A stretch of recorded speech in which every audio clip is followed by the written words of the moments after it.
Bonjour et bienvenue. Aujourd'hui, les sanctions internationales contre Cuba continuent d'avoir des effets profonds sur l'île. Les conséquences sont directes sur l'énergie, les transports, le commerce et même la vie quotidienne des familles. Leur intensification récente a mis en lumière des défis structurels qui dépassent largement les frontières de l'île. Ces sanctions américaines trouvent leurs racines dans la guerre froide, avec un embargo qui dure depuis plus de 60 ans. Différentes administrations ont élargi ces mesures, ciblant des secteurs stratégiques et des entités spécifiques. Cela inclut des limitations sur les échanges financiers, les investissements et les services essentiels comme l'énergie. Récemment, Cuba s'est trouvé en situation critique en raison d'une pénurie de carburant d'aviation. Cela est la conséquence indirecte d'un tarissement du carburant importé suite aux restrictions américaines.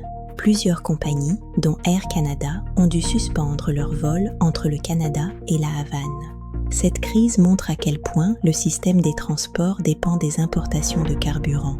Les sanctions techniques ont des répercussions en cascade. Moins de fuel signifie moins de visiteurs.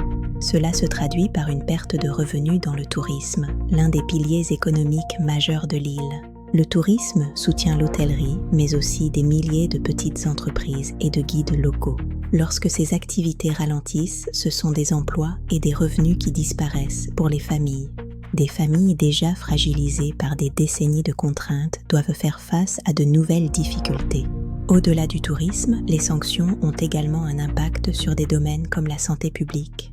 Le système repose sur des importations de médicaments et de matières premières pharmaceutiques.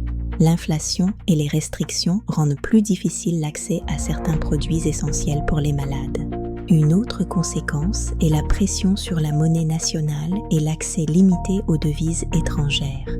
Cette situation rend plus coûteuses les importations de denrées alimentaires et de biens d'équipement. Pour les Cubains ordinaires, cela se traduit par un pouvoir d'achat réduit et des pénuries plus fréquentes. Sur le plan politique, ces sanctions exacerbent les tensions constantes entre Cuba et les États-Unis. Certains appellent à la coopération, d'autres voient ces mesures comme un levier pour des réformes politiques. Le Mexique et le Venezuela critiquent les sanctions, créant une sorte de guerre des sanctions parallèles.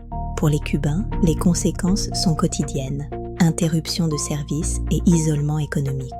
Les habitants doivent s'adapter en développant des systèmes de solidarité locale pour compenser les carences. La diaspora voit les transferts d'argent devenir plus complexes, impactant l'aide envoyée aux familles restées sur l'île.